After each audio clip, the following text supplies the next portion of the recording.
Hello there everyone, welcome back to my channel and thank you so much for tuning in.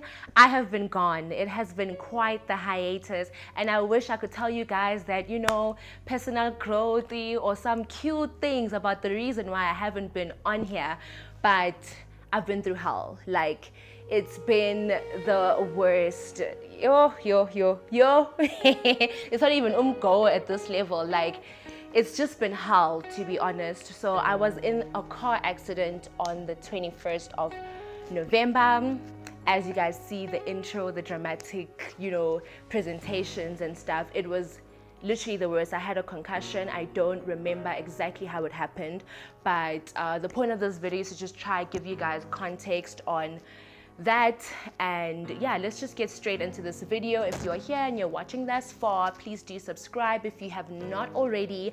Like this video if you do, and feel free to share your comments down below. I'm happy to engage with you guys on this. Maybe you've been through the same thing or just whatever it is, I'm open. It's a free platform for everybody. So just to give you guys a bit of background, right? Last year I moved to Johannesburg for the first time. I finished my undergrad in 2019 at KZN, and I moved to Joburg to go and study at Wits. I'm doing a postgrad diploma in property development and management, and that's what I was doing. So obviously I'm in a new city. I don't have my friends here. I have to socialize, try and make friends, and try to have the same life I sort of had in Durban, because I'm a social butterfly. That's just what I do. I talk to people.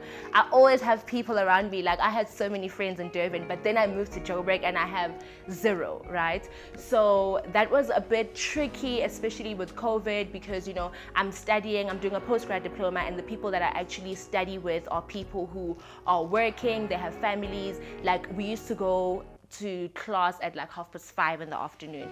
So these are people that are not necessarily at my level that I can vibe with. So that was also tricky, but I did manage to make friends around Reyes and so on. And mind you, now I'm moving to this new big city, the city of dreams, and I have a boyfriend back in Durban, right? So I'm moving to Joburg, and this whole loner life of mine, and a lot of people were not even back at Reyes. My friends are not at Reyes. So I just felt a bit lonely, and I'm like, okay, you know what? The closest thing that I can start at to build this whole social life of mine is if I could at least maybe start dating, right? Because there were people that knew me from the time I stayed in Durban, wanted to hang out. These are guys, right? Because girls don't typically DM you and say, hey, let's hang out, let's be friends. It's the men, it's the perverted men that do that. So, I kind of was not feeling my relationship anymore, so we had to work around that, and I eventually did break up with my boyfriend, which opened me up to now, okay, I can actually hang out. When people say, oh, let's go to this party and there are guys there, it's not necessarily a problem for me anymore as a single woman, right? So this new phase of my life now, where I'm single, I start dating this guy that I used to talk to on Instagram. Took me a while because I'm like, people from Instagram are dodgy. Like, I'm used to meeting people in person, like in Durban, a friend of a friend. That's just how you mix, in terms of the dating life. But obviously I'm here now and things have changed, so I need to adjust to the new life, right? So I go on a date with this guy. He's really nice, his personality, but I'm not quite feeling him. Like, I'm just like, hey, angazi, I just wasn't feeling that whole vibe. So I think we go on a couple of dates, and this is me going on dates with him just because I'm alone, he's not a bad character, and just to be out there, I'm like, okay, fine, so I was going out on dates with him. But mind you, this guy obviously has intentions about me. He wants us to date, wants me to be his girlfriend, all of that stuff. And I'm not there. Like, he used to just be, I don't know. I was so happy when we're chatting, but then when it comes to, oh, be my girl or whatever, I'm just like, go to you right now. But that was the first part of us trying to date and stuff. So eventually I'm like, let me not waste your time. I'm not exactly warming up to you in that sense, like in a romantic sense. So you should just see other people. Let's let it go, let it go. Because I did feel as well that I'm just hanging out with him out of the convenience of having someone to sort of talk to, and not necessarily because, wow, goosebumps, butterflies. There was none of that. So I was like, okay, it's fine. I'll be back to my loner life, just watch YouTube videos and, be a normal girl and see where this whole thing takes me.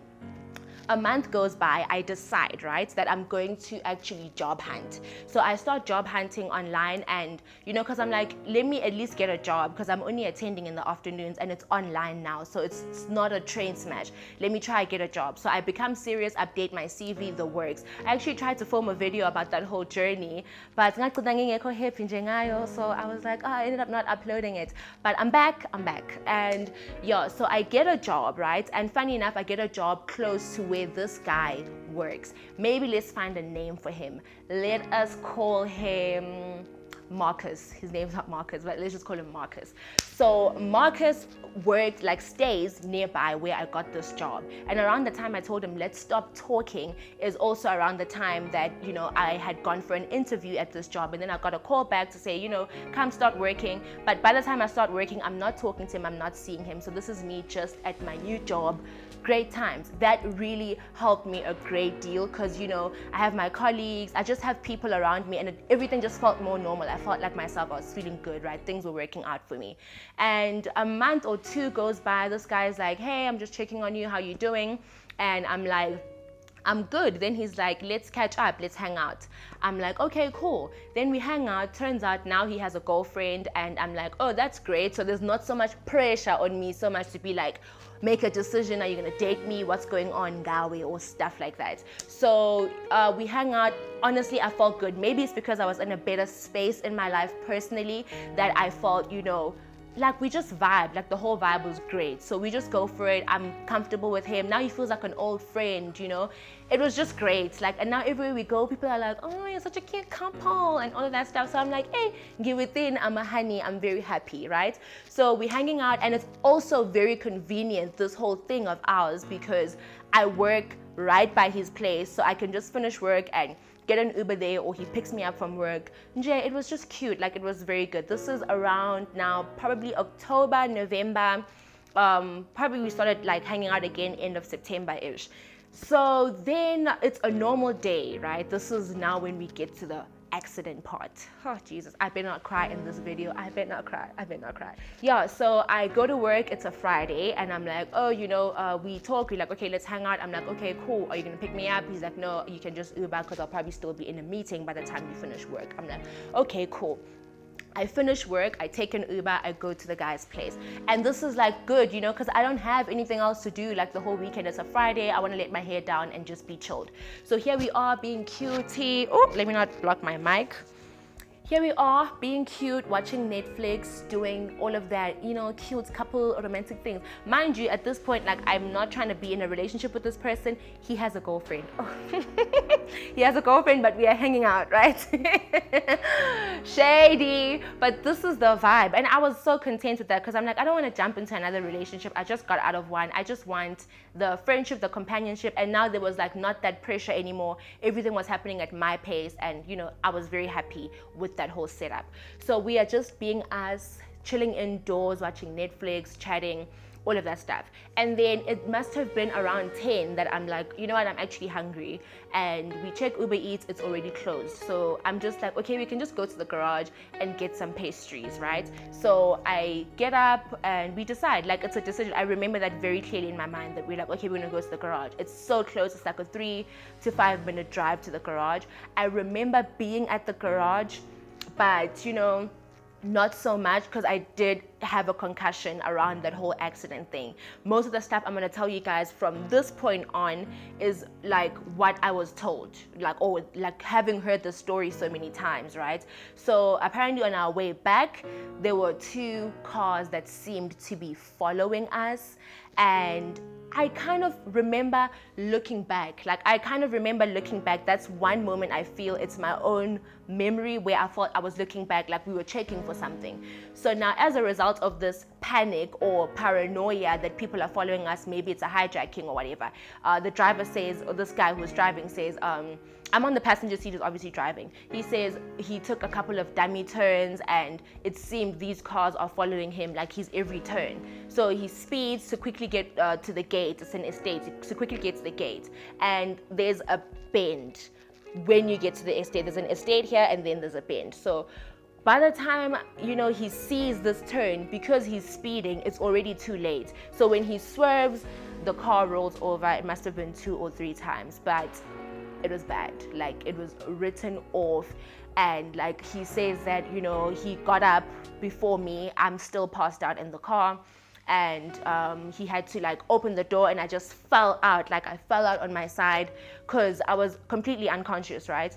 And he took me out of the car and put me on the grass because, he had the fear that the car might explode and stuff. And like, funny enough, you remember that happened, you guys, to Okinimbi and them, that whole story of the car exploding and stuff.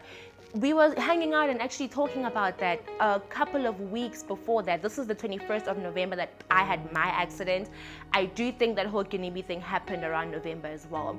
But yeah, so he takes me out of the car, he puts me aside on the grass. I am not responsive at all. And I had a head injury, so my forehead was open and I was bleeding out. And he was like, so scared. He was like, I thought you were dead, and he's running, trying to get security to call an ambulance and stuff. So an ambulance does come, and luckily I'm not dead.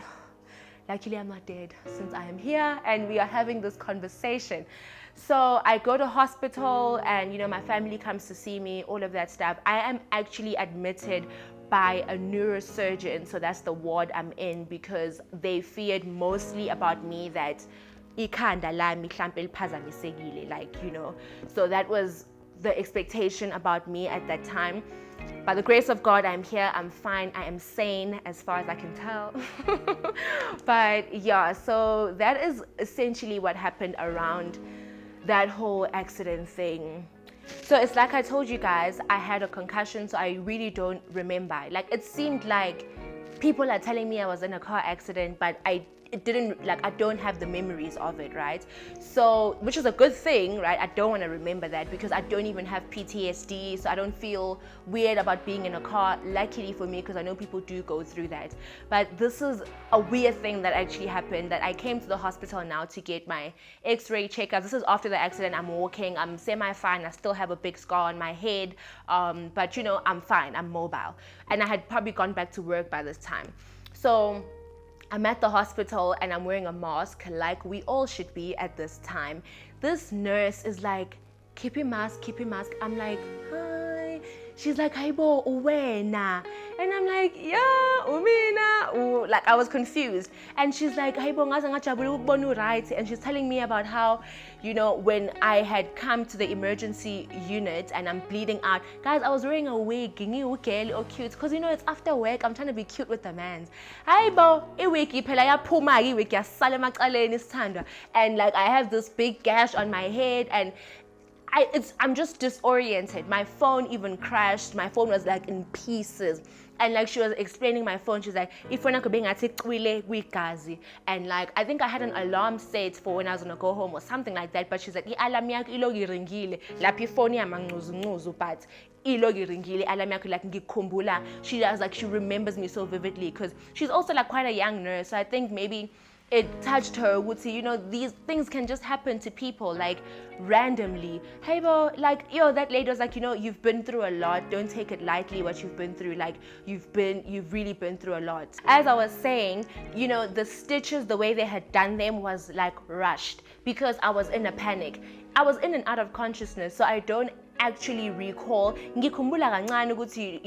I think I do remember telling the surgeon to like, no, stitch me, because they were saying, let's wait for a plastic surgeon to stitch you on the face because it's a sensitive area. But apparently, now I'm hearing when I come for my checkups and stuff, and they're like, you basically said we need to stitch it because you were bleeding so heavily, you just wanted the bleeding to stop. And it feels like a distant memory, or like ngathi akusimina, but because I don't really remember everything that was happening around that time.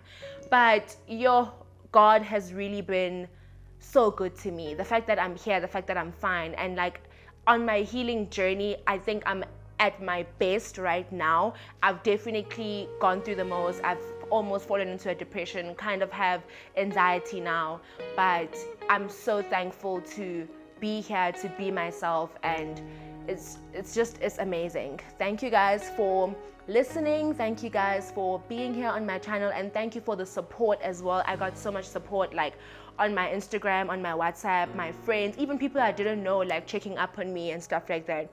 It was really the worst time, and this is how many months? This is like 2 months later. This is 2 months after the occurrence, and like people were just so supportive, and like it was so weird.